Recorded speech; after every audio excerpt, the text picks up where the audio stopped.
Hey guys, tonight we're going to embark on a rather languid journey back in time, all the way to ancient Egypt, to explore something incredibly serene yet profoundly significant to their daily lives: the fascinating, slow-paced world of dream healing. Imagine, if you will, the gentle lapping of the Nile against papyrus reeds, the soft glow of oil lamps illuminating hieroglyphs on cool stone walls, and the distant, rhythmic chant of priests. You're lying on a reed mat in a quiet temple chamber, surrounded by the faint scent of incense and the stillness of a desert night, consciously inviting sleep, not for rest, but for a divine message, a celestial consultation on your ailments. It's a bit different from popping an Advil and hoping for the best, isn't it? In their world, your very dreams were a conduit to recovery, a whisper from the gods themselves, prescribing remedies for everything from a stubborn cough to a heavy heart. You probably won't survive a single night there without accidentally offending a minor deity or mistaking a sacred cat for a common stray. But don't worry, we're just visiting. So, before you get comfortable, take a moment to like the video and subscribe, but only if you genuinely enjoy what I do here. And if you're feeling extra sleepy, drop a comment below with where you're winding down tonight and what time it is for you. Now, dim the lights, maybe turn on a fan for that soft background hum, and let's ease into tonight's journey together. You find yourself in a world where the veil between the waking and dreaming states was incredibly thin, almost translucent. For the ancient Egyptians, dreams weren't just random neurological firings after a particularly rich dinner. They were considered profound communications, often direct messages from the gods, or sometimes from the spirits of the deceased. Think of it like receiving a very cryptic email from a higher power, except instead of an inbox, it's your subconscious. This wasn't just a fringe belief, it was deeply ingrained in their medical and religious practices. When you felt unwell, physically or emotionally, one of your first considerations might not be a doctor, but rather a priest, or even a pilgrimage to a specialized temple where dream incubation was practiced. This concept, known as dream incubation, was a core method of seeking divine intervention for healing, guidance, or even prophecy. You would embark on a carefully prescribed ritual designed to prepare your body and mind to receive these nocturnal insights. It's almost like a spiritual spa day, but with higher stakes. Consider, for a moment, the vast landscape of Egyptian mythology, populated by a myriad of gods and goddesses, each with their specific domain. When you sought healing through dreams, you weren't just hoping for a generic divine message. You were often specifically appealing to a particular deity known for their healing prowess, or their connection to dreams and the underworld. For instance, you might invoke Serapis, a Greco-Egyptian syncretic deity often associated with healing and the afterlife, or Imhotep, the deified architect and physician who was revered as a god of medicine and wisdom. It was believed that these deities could manifest in your dreams, offering diagnoses, prescribing treatments, or revealing the cause of your affliction. It's like having a celestial house call, but the doctor only appears after you've gone to sleep. One fascinating tidbit is that some historical records suggest certain temples even had dream interpreters on staff, not unlike a modern-day therapist, but with significantly more incense and less talk about your childhood. This belief system permeated all levels of society, from the pharaoh on his throne to the humble farmer working the fields. Everyone, it seems, understood and respected the power of dreams. The pharaohs themselves would often seek dream guidance for major decisions of state, whether it was embarking on a military campaign or building a new temple. It wasn't just about personal healing, it was about the well-being of the entire kingdom. Historians still argue whether the pharaohs genuinely believed every single dream was a divine edict, or if there was an element of political theater involved, using dream interpretations to legitimize their decisions. Regardless, the cultural emphasis on dreams as a source of profound knowledge is undeniable. You can almost picture a royal decree being issued, stating, by the divine wisdom gleaned from His Majesty's dream about a giant, luminous hippopotamus, we shall now construct a new granary. Perhaps a slight exaggeration, but you get the idea. This ancient practice truly highlights a fundamental difference in worldview. Where we often separate the physical from the spiritual in medicine, the Egyptians saw them as inextricably linked, with dreams serving as the bridge. As you prepare for this ancient therapeutic slumber, you wouldn't just flop down on a pillow and hope for the best. Oh no. The process of dream incubation was a precise and often lengthy ritual, not unlike checking into a very exclusive spiritual wellness retreat. Your destination would likely be a specialized sleep temple or asclepieion, often located within larger temple complexes dedicated to healing deities. Perhaps the most famous of these was the Temple of Serapis at Canopus, a site renowned for its healing powers, where countless individuals sought nocturnal revelations. Imagine arriving at such a place. The air thick with the scent of myrrh and lotus, the distant murmur of chanting priests, and the soft glow of flickering lamps casting long shadows on ancient columns. It's certainly more atmospheric than your local urgent care clinic, isn't it? Before you were even allowed to lay your head down for your divine nap, a series of purification rituals were absolutely essential. You might undergo ritual bathing, often in sacred temple pools or the waters of the Nile itself. This wasn't just about getting clean. It was about cleansing your spirit, washing away any impurities that might obscure the divine message. You'd likely be expected to fast, perhaps for a day or more, abstaining from certain foods or even conversation, ensuring your body and mind were in a state of receptivity. Think of it as a very intense detox before your big spiritual download. You might also be required to wear special linen garments, simple and unadorned, further symbolizing your detachment from the mundane world and your readiness to receive divine wisdom. It's all very intentional, designed to shift your consciousness into a state where you are more open to the subtle whispers of the divine. Once purified and prepared, you would be led to a designated incubation chamber. These weren't luxurious bedrooms, mind you. They were often simple, dark rooms, sometimes open to the elements or within a colonnade, providing a sense of quiet solitude. You might lie on a simple reed mat or a stone slab, with perhaps a small offering bowl nearby. The goal was discomfort just enough to encourage a shift in consciousness, but not so much that you couldn't fall asleep. And it wasn't just about sleeping. It was about active dreaming, about intentionally inviting specific visions related to your ailment or question. It's a bit like trying to dream about winning the lottery, but instead, you're hoping for a dream about which herb will cure your persistent cough. You'd spend your time in this chamber meditating, perhaps reciting specific prayers or incantations, focusing intensely on the problem for which you sought a solution.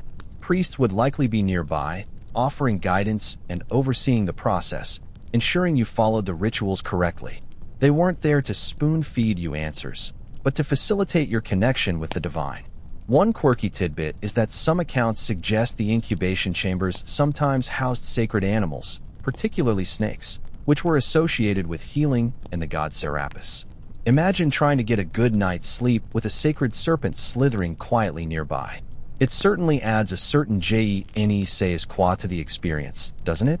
It definitely keeps you from tossing and turning too much. This entire process highlights a key aspect of ancient Egyptian thought, the interconnectedness of body, mind, and spirit. Illness wasn't merely a physical malfunction. It was often seen as a spiritual imbalance, a disruption in the natural order, or even the result of demonic influence. Therefore, true healing required a holistic approach, addressing not just the physical symptoms, but the spiritual roots of the problem. Dream incubation was one of the most direct ways to bridge this gap, to seek divine intervention to restore harmony. Historians still argue whether the effectiveness of these practices was purely psychosomatic, a powerful placebo effect, or if there was a deeper, unexplainable spiritual element at play. Regardless, the belief in its efficacy was profound and widespread, shaping countless lives and guiding medical practices for millennia. So, you're not just going to bed, you're entering a sacred space, primed for divine instruction. As you lie in the quiet darkness of the incubation chamber, the rituals continue, designed to gently guide your mind towards the dream state and to invite the specific divine message you seek. Offerings play a crucial role in this process, a tangible expression of your devotion and a symbolic payment, if you will, for the divine consultation. These weren't just tossed haphazardly into a bowl. They were carefully chosen, often specific to the deity you were invoking or the ailment you sought to cure. Imagine presenting a gift to a cosmic doctor. It's a gesture of respect and a way of opening the channels of communication. You might offer incense, the fragrant smoke rising and swirling, carrying your prayers to the heavens. Different scents were associated with different gods: myrrh for Ra, the sun god, or frankincense for Ammonius, the king of the gods. The very act of lighting the incense, watching the smoke ascend, was a form of meditation, a way of focusing your mind and preparing it for the dream journey. You might also present libations, pouring out offerings of water, wine, or milk. These weren't just symbolic. They were believed to nourish the deities, to sustain their power and willingness to intervene in your affairs. It's almost like giving a celestial being a refreshing drink after a long day of overseeing the cosmos. Food offerings were also common, particularly if you were seeking healing from a specific ailment. You might offer fruits, vegetables, or even small cakes, carefully prepared and presented. The act of offering food was a way of establishing a connection, a shared meal, albeit a symbolic one, with the divine. It's as if you're saying, "I am nourishing you, so that you may nourish me in return with health and well-being." And it wasn't just about the physical offering. The act of preparing and presenting it was also a form of prayer, a way of focusing your intention. In some cases, written petitions might accompany the offerings, small papyrus scrolls inscribed with your request, detailing your ailment or your question for the gods. These weren't just simple requests. They were often elaborate and beautifully written, almost like a formal letter to a divine authority. Imagine carefully crafting a letter to a god, explaining your symptoms and asking for guidance. It certainly adds a level of formality to your medical consultation, doesn't it? These petitions would be placed near the offerings, ensuring your specific needs were clearly communicated. One quirky tidbit is that some accounts suggest that animal sacrifices were also practiced in certain dream incubation rituals, although this was likely reserved for more serious cases or for the elite. Imagine trying to explain to your neighbors that you need to sacrifice a goat for your insomnia. It certainly puts a different spin on the concept of counting sheep, doesn't it? The type of animal sacrificed was often symbolic: a bull for strength, a bird for swiftness, and so on. Historians still debate the extent and nature of these sacrifices, with some arguing they were primarily symbolic, while others suggest they were literal offerings of flesh and blood. Regardless, the act underscores the seriousness with which dream incubation was approached. You weren't just casually wishing for a good dream. You were engaging in a profound and often costly ritual, seeking a direct line to the divine. After the meticulous rituals and offerings, as you drift into the liminal space between waking and sleeping, the real work begins: interpreting the night visions. For the ancient Egyptians, a dream was rarely a straightforward message.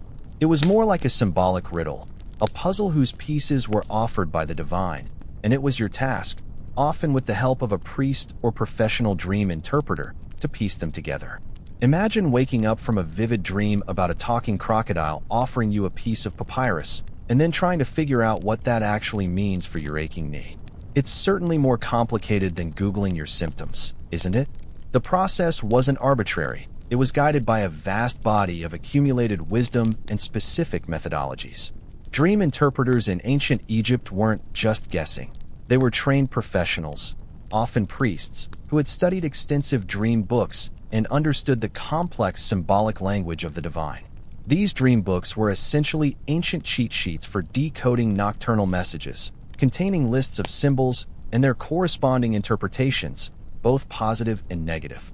For example, dreaming of a white donkey might signify prosperity, while a black donkey could foretell misfortune. It's a bit like having a very old, very sacred dictionary for your subconscious. When you awoke from your sacred slumber, you would immediately recount your dream, often in great detail, to the attendant priest or interpreter. They would listen carefully, noting specific imagery, emotions, and any spoken words from the dream figures. They would then consult their knowledge, or perhaps even their physical dream scrolls, to discern the hidden meaning. It wasn't just about the literal events of the dream. The feeling of the dream, the context, and even your own emotional state were all considered crucial elements in the interpretation. One quirky tidbit is that some dream interpretations were incredibly specific and somewhat amusing from a modern perspective. For instance, Dreaming of seeing yourself upside down might be interpreted as a sign of imminent good fortune, while dreaming of a broken sandal could foretell a period of travel. Imagine explaining to your friend that your recent promotion was foretold by a dream about your head being where your feet should be. It definitely gives a unique angle to office gossip, doesn't it? These seemingly odd connections highlight a worldview where every detail, no matter how small, could hold profound significance. The purpose of interpretation wasn't just understanding, it was about action. Once the divine message was deciphered, it would often lead to a specific course of action, particularly in the context of healing. The dream might reveal the cause of your illness. Perhaps you had inadvertently offended a deity, or a malevolent spirit was at play. Or it might directly prescribe a remedy, a particular herb to consume, a ritual to perform, or a specific offering to make. It's like getting a spiritual prescription that also tells you why you're sick. Historians still argue whether the dream interpretations were primarily about psychological insight, offering comfort and a sense of control in a world where disease was often mysterious, or if there was a genuine belief in their direct diagnostic and prescriptive power. Regardless, the methodical approach to decoding these visions suggests a sophisticated understanding of symbolism and human psychology, albeit through a very different lens than our own. So, your night vision wasn't just a fleeting fancy. It was a divine dispatch, requiring careful and expert deciphering. Now, let's talk about those sacred user manuals for the subconscious, the dream books themselves. Imagine a world without the internet, without medical textbooks, where the closest thing to a diagnostic guide was a collection of ancient papyrus scrolls detailing what it means when you dream of a giant scarab beetle rolling the sun across the sky. These aren't your modern 10,000 dream interpretations paperbacks you find at airport gift shops. These were highly valued, often sacred texts, meticulously compiled over generations by scribes and priests. They were the key to unlocking the cryptic messages from the divine realm, a bit like a secret decoder ring for your nightly adventures. The most famous of these is probably the Chester Beatty Papyrus III, a surviving example from the New Kingdom, around 1200 BCE, which provides a fascinating glimpse into the ancient Egyptian psyche. This papyrus is essentially a detailed list of dream scenarios, categorized as either good or bad, along with their corresponding interpretations and prescribed actions. It's incredibly methodical, a structured approach to something we often consider chaotic and random. For instance, if you dreamt of seeing your own face in a mirror, that was generally a good sign, signifying prosperity or a positive change. But if you dreamt of losing your teeth, that was usually a bad omen, perhaps foretelling loss or grief. It's all very specific and probably made for some interesting dinner conversations. Honey, I dreamt of a hippopotamus wearing a crown last night. What does the book say?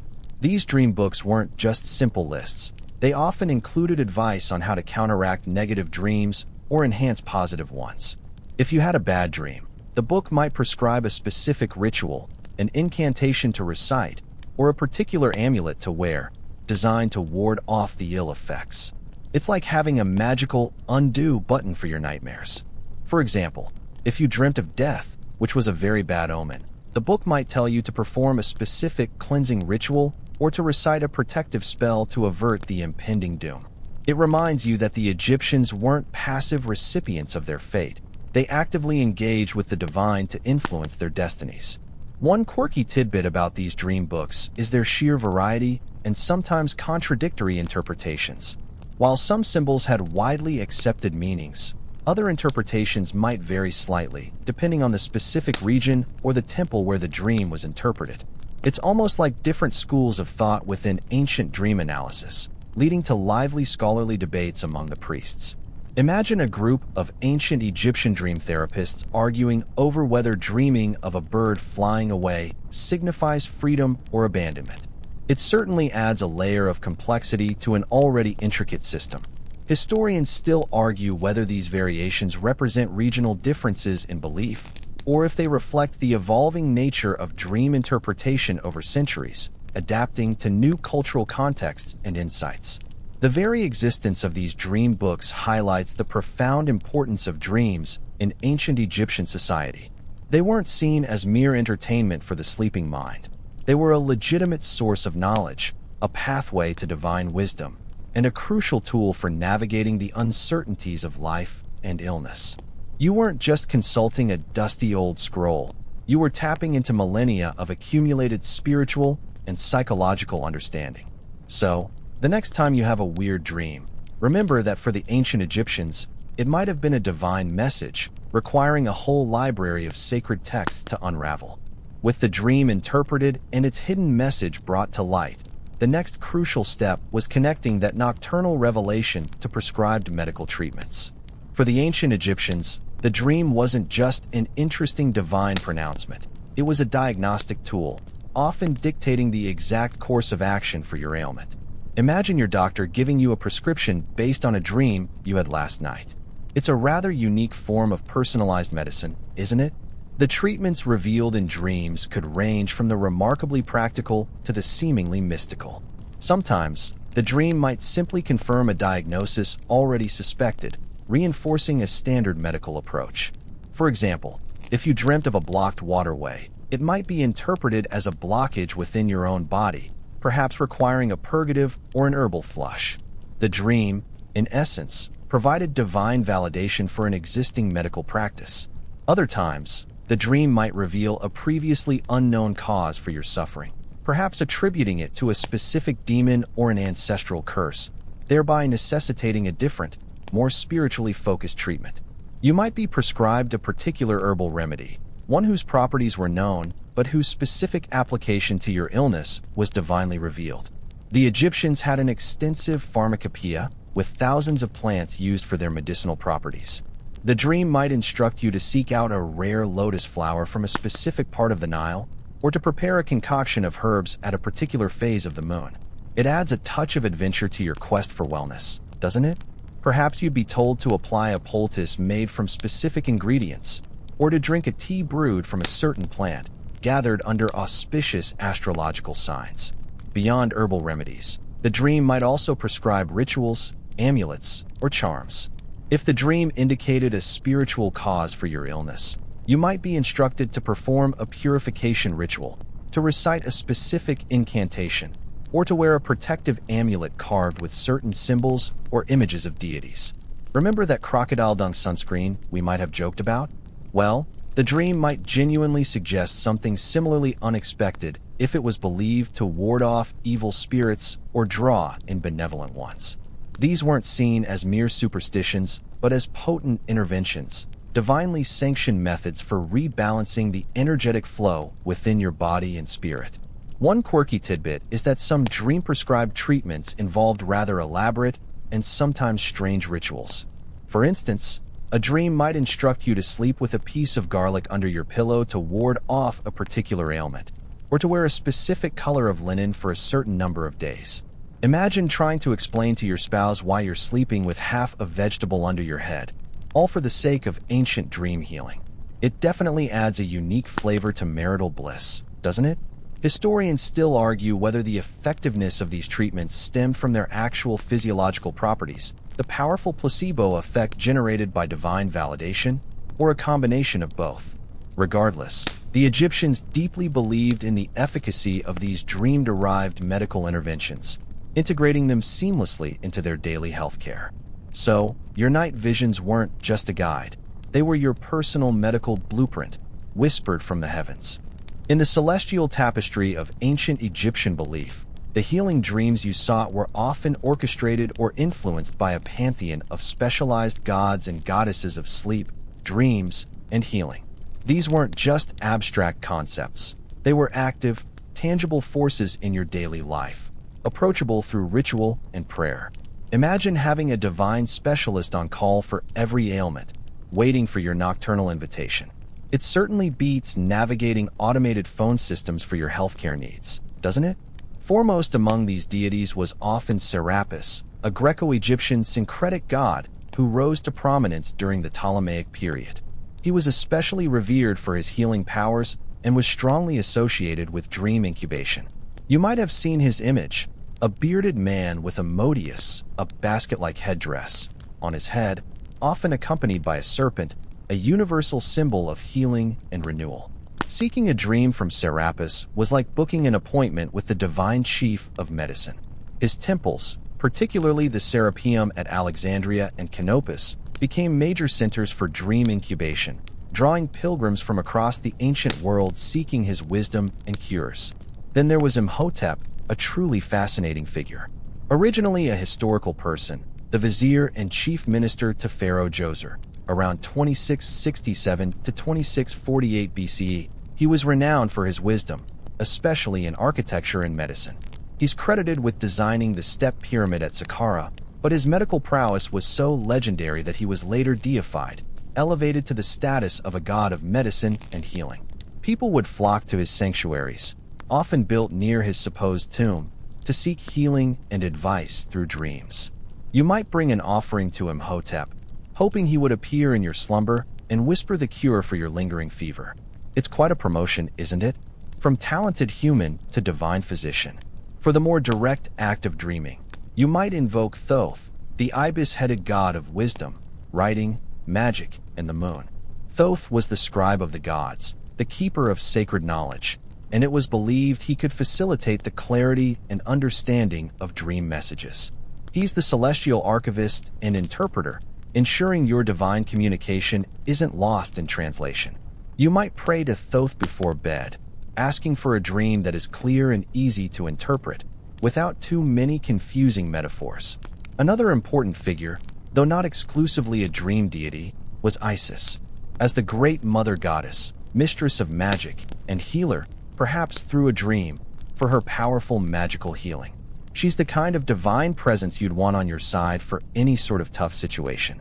One quirky tidbit is that even minor household deities, like Bes, the grotesque but benevolent dwarf god who protected homes, and especially women and children, might be invoked for sweet dreams and protection against nightmares. Imagine a tiny, cheerful, slightly alarming dwarf god guarding your slumber. It certainly adds a unique charm to your bedside table, doesn't it? The concept of these deities actively participating in your dreams highlights the profoundly personal and interactive nature of ancient Egyptian religion. It wasn't just about worshiping from a distance. It was about building a relationship, asking for direct intervention, and receiving tangible guidance. You weren't just a passive observer. You were an active participant in your own healing journey, co-creating your wellness with the gods. Historians still argue whether the perceived appearances of these gods in dreams were purely psychological manifestations, a product of intense belief and suggestion, or if there was a deeper, genuinely spiritual interaction taking place. Regardless, the faith in their benevolent influence was unwavering, providing comfort and hope in a world where medical understanding was often limited. So, when you closed your eyes for healing, you weren't alone. You were in the company of a celestial team of healers, ready to guide your dreams. It's fascinating to draw parallels between ancient Egyptian dream healing and our modern psychological approaches, isn't it? While separated by millennia and vastly different worldviews, both acknowledge the profound power of the subconscious mind. You might think, well, they just didn't have therapists back then, so they made stuff up. But it's a bit more nuanced than that. Dreaming versus modern therapy isn't a case of one being right and the other wrong. It's a difference in framework and interpretation, a shift from divine intervention to internal processes. In ancient Egypt, when you entered that incubation chamber, you were consciously inviting a divine presence to offer guidance through your dreams. The dream was seen as an external message, a direct communication from a god or ancestor, providing a literal diagnosis or solution. Your agency came in performing the rituals correctly and interpreting the message accurately. It was a top-down approach. The divine tells you what's wrong and how to fix it. This provided a comforting sense of order and meaning, especially in a world where the causes of illness were often mysterious and terrifying. Imagine the relief of having a divine entity confirm that your persistent cough isn't just bad luck, but a message about a specific herb you need to find. Now, fast forward to modern therapy, particularly psychodynamic or Jungian approaches, where dreams are still a significant focus. Here, when you recount a dream to your therapist, they aren't looking for a direct message from a god. Instead, they're exploring the dream as a product of your own subconscious mind, a symbolic representation of your internal conflicts, desires, fears, and unresolved issues. The dream isn't an external instruction, it's an internal dialogue, offering clues about your psychological landscape. You're the one doing the heavy lifting of interpretation, guided by your therapist to uncover what your mind is trying to tell you. It's a bottom-up approach. Your inner world speaks to you through symbols. For instance, if an ancient Egyptian dreamt of a snake, it might be interpreted as Serapis appearing to offer healing. If you dream of a snake in modern therapy, it might be interpreted as a symbol of transformation, fear, hidden dangers, or even primal energy, all stemming from your own psyche. One quirky tidbit is that while the interpretations differ wildly, the fundamental act of engaging with dream imagery remains constant. Both ancient Egyptians and modern therapists recognize that dreams are not random. They carry meaning, even if that meaning is attributed to vastly different sources. You're still trying to figure out why that bizarre scenario played out in your head, whether it's a divine message or a suppressed memory. Another key difference lies in the concept of agency and responsibility. In ancient Egypt, if your dream prescribed a cure, you followed it with faith, believing the divine would bring about healing. If it didn't work, perhaps your faith wasn't strong enough, or the rituals weren't performed perfectly. In modern therapy, you are encouraged to take an active role in your own healing, understanding that insight from dreams is just one tool to foster self-awareness and personal growth. There's no divine guarantee of a cure. The work is internal and ongoing. Historians still argue whether the Egyptian approach, despite its reliance on the divine, offered a more immediate psychological comfort and sense of control for individuals facing illness in a pre-scientific era, compared to the often long and arduous journey of modern self-discovery through therapy. Regardless, both systems underscore the universal human quest for meaning, healing, and understanding the elusive language of the night. So, whether it's a god whispering or your subconscious screaming, those nighttime narratives continue to fascinate and inform. It's not just the common folk who sought solace and cures in dreams. Even the most powerful figures in ancient Egypt turned to their nocturnal visions for guidance. We have fascinating glimpses into the lives of famous dreamers of antiquity, individuals whose destinies were arguably shaped by their sleep-induced insights. Imagine being a pharaoh, with the weight of an entire kingdom on your shoulders, and relying on a dream to decide your next major move. It certainly adds a dramatic flair to executive decision-making, doesn't it? One of the most widely known stories comes from the dream stele of Thutmose IV. Before he became pharaoh, while merely a prince, Thutmose famously fell asleep near the Great Sphinx of Giza. In his dream, the Sphinx, buried up to its neck in sand, appeared to him and promised him the throne of Egypt if he would clear away the sand that engulfed it. Thutmose, upon waking, dutifully organized a massive excavation effort, revealing the magnificent monument. True to the dream's prophecy, he later ascended to become pharaoh. This wasn't just a quaint tale. It was carved into a stele placed between the Sphinx's paws, a permanent testament to the power of a divine dream. It's a bit like having your dream etched into a monument for all eternity, proving that your sleep wasn't just wasted time. Another intriguing example can be found in the biblical account of Joseph, an Israelite who rose to power in Egypt. While the details are from a different cultural lens, the narrative itself highlights the Egyptian fascination with dreams and their interpretation. Joseph gains favor with the pharaoh by accurately interpreting his dreams about 7 fat cows and 7 lean cows, foretelling a period of abundance followed by famine. This ability to decipher divine nocturnal messages was clearly highly valued in the Egyptian court, showcasing how dream interpretation could elevate individuals to positions of immense influence. It's certainly a more impressive resume builder than your average MBA, isn't it? Even within the realm of common individuals, countless anecdotes, though often not recorded on grand steles, would have circulated about people who found cures, escaped dangers, or made fortunate decisions based on their dreams. Imagine old wives' tales, but with a divine twist. My grandmother once dreamt of a blue beetle and found a hidden spring the next day that cured her ailment. These stories reinforced the cultural belief in the power and accessibility of dream guidance. One quirky tidbit is that not all royal dreams were about grand prophecies or national destinies. Some were quite personal, perhaps even mundane, but still held profound meaning for the dreamer. For example, a pharaoh might dream of a specific type of fruit that he hadn't tasted in years, and upon waking, he might interpret this as a sign of something missing in his life, or a call to reconnect with a simpler pleasure. Historians still argue whether these famous dreams were genuinely experienced nocturnal revelations, or if they were carefully constructed narratives designed to legitimize power, explain significant events, or promote specific religious beliefs.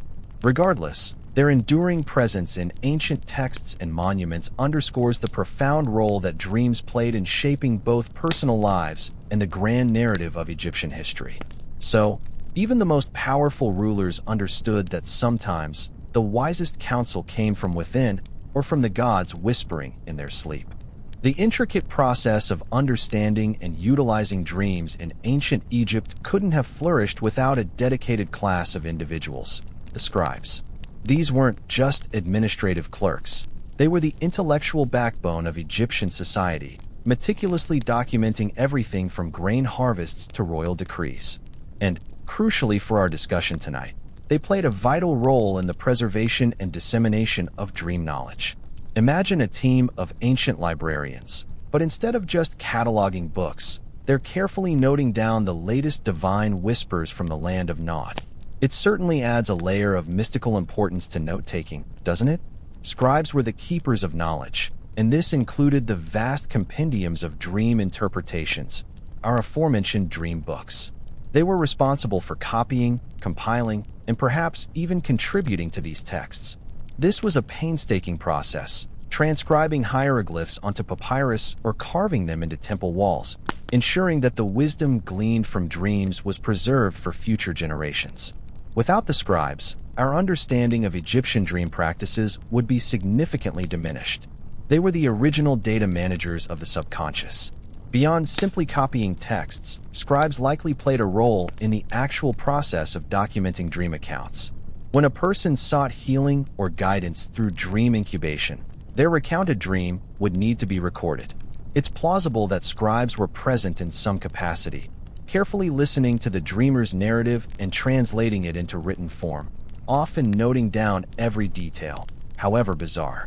Imagine trying to precisely describe a dream about a giant talking scarab to a scribe, who then diligently renders it in elegant hieroglyphs. It definitely requires a certain level of patience from both parties. These documented accounts would then be analyzed, cross-referenced with existing dream books, and perhaps even added to the growing body of interpretive knowledge. The meticulous nature of scribal work meant that dream interpretations weren't just fleeting oral traditions. They became standardized and formalized.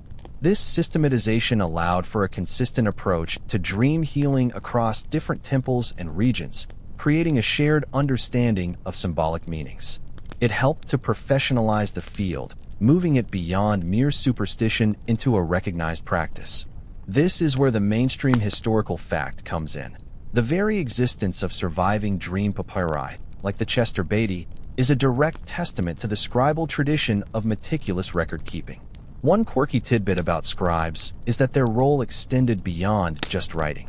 They were also often seen as wise men, educated in a wide range of subjects, including astronomy, mathematics, and medicine.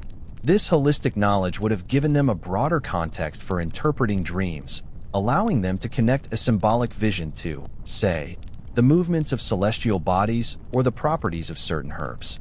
Imagine a scribe who can tell you not only what your dream means, but also when the next comet will appear and what kind of tea to drink for indigestion. It's truly a multi-talented profession, isn't it? Historians still argue whether the scribes merely documented existing interpretations or if they actively shaped and influenced the development of dream theory through their own observations and intellectual contributions. Regardless, their quiet, diligent work ensured that the whispers from the night became tangible knowledge, enduring for millennia. So, next time you jot down a grocery list, spare a thought for the ancient scribes, who once recorded divine visions with similar precision. Beyond the grand rituals and interpretive texts, The ancient Egyptians also employed a range of dream amulets and charms, everyday objects imbued with protective or dream-enhancing properties. These weren't just decorative trinkets. They were active tools, worn on the body or placed in the sleeping environment, designed to influence the quality of your dreams and your connection to the divine. Imagine wearing a tiny charm that promised to filter out bad dreams, like a spiritual dream catcher. It certainly adds a bit more intention to your nighttime routine than just hitting the snooze button, doesn't it? One of the most common and potent forms of these amulets was the scarab beetle.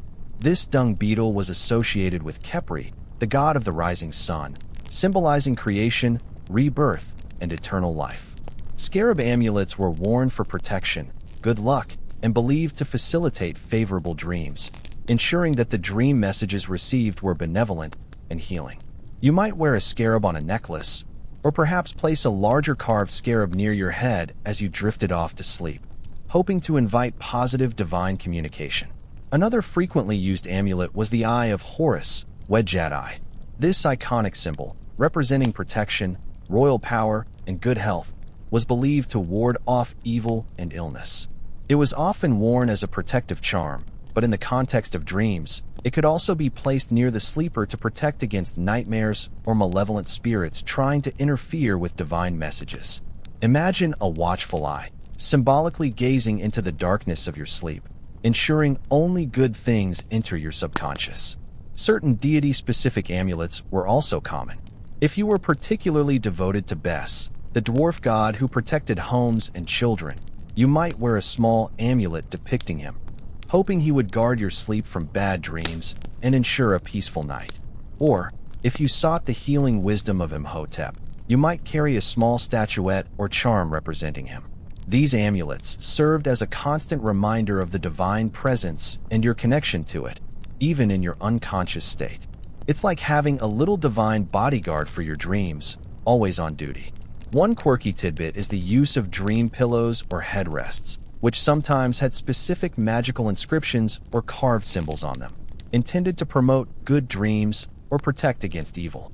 Imagine a wooden headrest with hieroglyphs promising sweet sleep and clear visions etched into it. It's certainly more aesthetically pleasing than your standard orthopedic pillow, isn't it? These weren't just for comfort.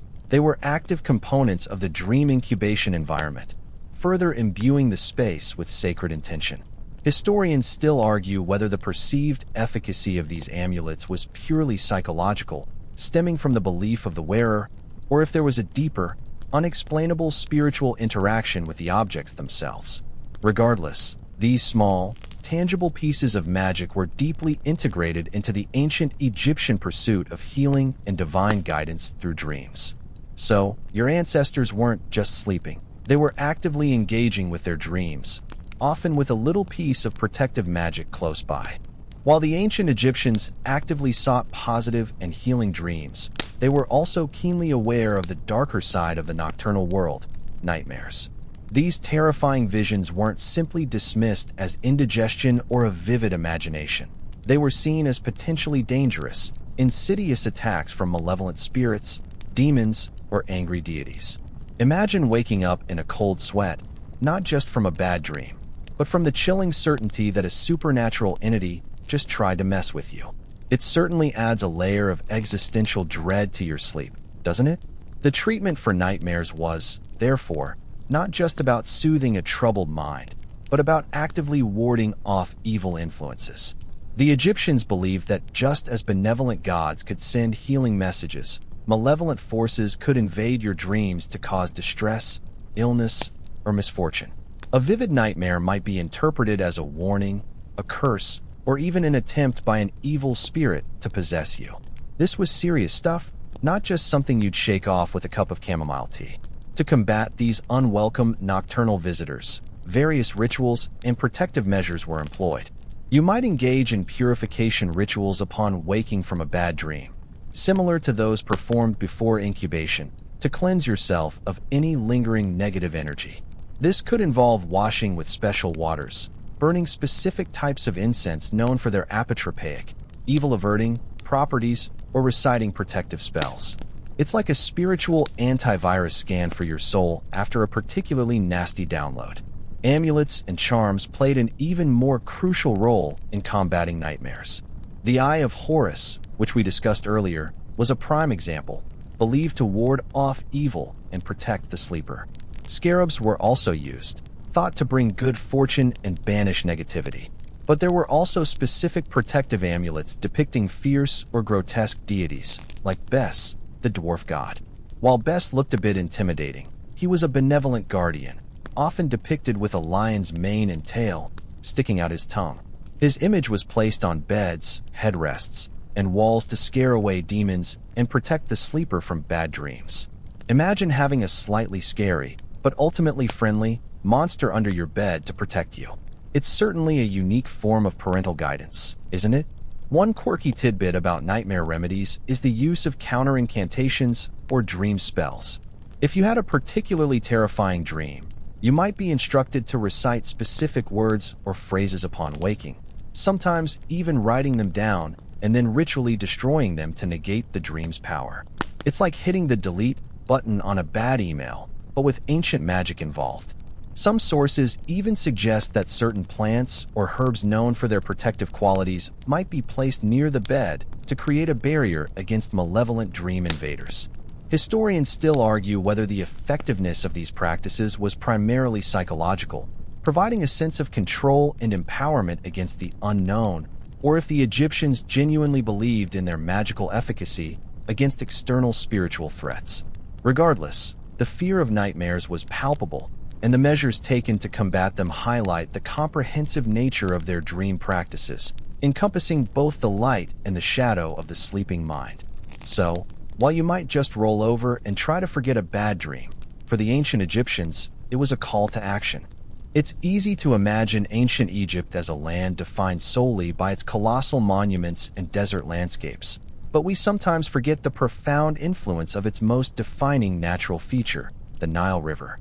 This lifeblood of Egypt wasn't just a source of water and fertility, it was deeply intertwined with every aspect of life, including their dreams and beliefs about healing. You might think, what does a river have to do with my subconscious? But for the Egyptians, the Nile was a living entity, its rhythms mirroring the cycles of life, death, and rebirth, and these cycles undoubtedly influenced the imagery and interpretation of their nocturnal visions. Consider the annual inundation of the Nile, the flooding that brought rich, fertile silt to the land, ensuring bountiful harvests. This was a period of immense significance, a time of renewal and abundance. It's entirely plausible that dreams occurring during the inundation might have been interpreted differently than those during the dry season. Dreams of flowing water, overflowing granaries, or new life sprouting from the earth could have been seen as particularly auspicious during this period, signifying healing, prosperity, and renewed vitality. Imagine dreaming of a rising flood, not with fear, but with the joyous anticipation of new life and good health. Conversely, a dream of a dry, cracked riverbed or a failing harvest, especially during a time of actual drought, would have been deeply unsettling. Such a dream might be interpreted as a warning of impending illness, misfortune, or divine displeasure, reflecting the very real anxieties tied to the Nile's unpredictable nature. The scarcity of water meant hardship, and these anxieties would naturally manifest in the subconscious. So, if you dreamt of a withered lotus, it wasn't just a pretty flower fading. It could be a dire warning about your own well-being, intrinsically linked to the health of the river. The aquatic life of the Nile also played a significant role in dream symbolism. Crocodiles, hippos, fish, and birds were all part of the daily landscape, and their appearances in dreams would carry specific meanings. A dream of a benevolent crocodile, for instance, might be linked to the protective deity Sobek, offering strength and healing. However, a hostile one could signify danger or illness. Similarly, migratory birds could symbolize journeys, freedom, or messages from the afterlife. One quirky tidbit is that even the unique scent of the Nile, often described as earthy and life-giving, might have unconsciously permeated the dreams of those sleeping near its banks, adding a sensory layer to their nocturnal experiences. Imagine the subtle aroma of wet soil and blooming papyrus influencing the very content of your subconscious. Historians still argue whether the influence of the Nile on dream symbolism was purely a cultural construct, reflecting their daily reality, or if there was a deeper, almost spiritual connection between the human psyche and the natural environment they inhabited. Regardless, the Nile's influence on dreams is undeniable. It was not just a river, it was a cosmic artery, pumping life, meaning, and even divine messages into the hearts and minds of the ancient Egyptians, shaping the very fabric of their dreamscape and their approach to healing. So, when you think of a river flowing, remember that for the Egyptians, it also carried the currents of their deepest hopes and fears right into their dreams.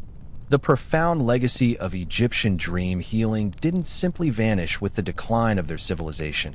It rippled through time, influencing subsequent cultures and leaving an indelible mark on how humanity perceived the connection between dreams and well-being. You might think, that's ancient history, surely no one believed that stuff anymore? But the seeds of their practices were sown far and wide, sprouting in unexpected places. It's like a really old, very influential self-help book that kept getting reprinted, but with new covers. One of the most significant recipients of Egyptian dream wisdom was ancient Greece.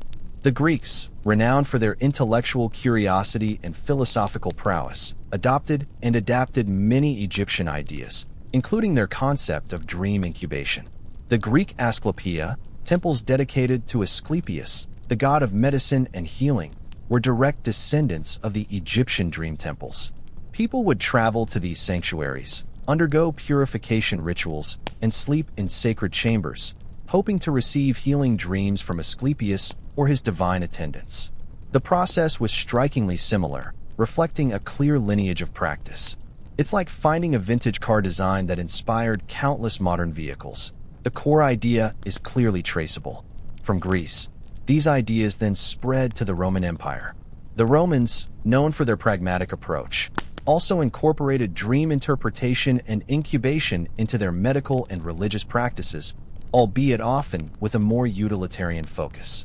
They too had temples dedicated to healing deities where dream incubation was practiced, mirroring the Greek and Egyptian traditions. Even some of their famous historical figures, like the Emperor Augustus, were said to have relied on dreams for guidance in matters of state and health. Imagine Caesar consulting his dreams before a major battle. It certainly adds a mystical element to military strategy. Beyond formal religious and medical practices, the symbolic interpretations from Egyptian dream books also found their way into later traditions. Many of the universal dream symbols we recognize today, water, animals, light, darkness, have ancient roots, some tracing back to Egyptian or Mesopotamian interpretive methods.